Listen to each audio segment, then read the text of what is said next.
தட்டி பறிப்பவன் வாழ்ந்ததில்லை, விட்டு கொடுப்பவன் வீழ்ந்ததில்லை. சகித்து கொண்டு வாழ்வதெல்லாம் வாழ்க்கையாங்க, ரசித்து கொண்டு வாழ்வதுதான் வாழ்க்கை. ஸோ ஒரு கோடாரி நல்ல ஸ்ட்ராங்காக இருக்கும், ஆனால் அதை வச்சு முடிய வெட்ட முடியுமா? முடியாது. ஆனால் பிளேடு கூர்மையாக இருக்கும், அது மரத்தை வெட்டாது. அப்போ எல்லாருக்குள்ளேயும் ஒரு திறமை இருக்குது, அதனால் ஒரே திறமை இருக்காது. உயர்வு என்பது பதவியில் இல்லை, நடத்தை மற்றும் எண்ணத்தில் தான், இல்லையா? அடுத்தாப்புல அதிகமாக ஆடுறவங்களை கண்டு பயப்படாதீங்க. எல்லாத்துக்கும் கால நேரம் வரும். ஒன்று வரும்போது காலம் ஆடுற ஆட்டத்தை பாருங்க.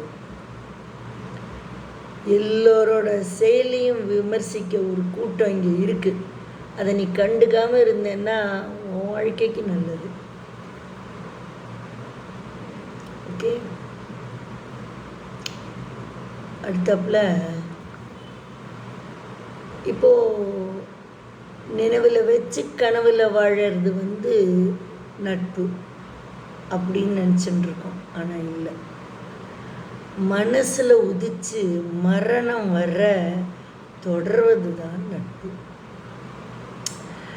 நீ கூழாங்கல்லாக இருந்தாலும் தகுதி உள்ளவனோட கையில் இருந்தால் வைரமாக மாற்றிடுவாங்க.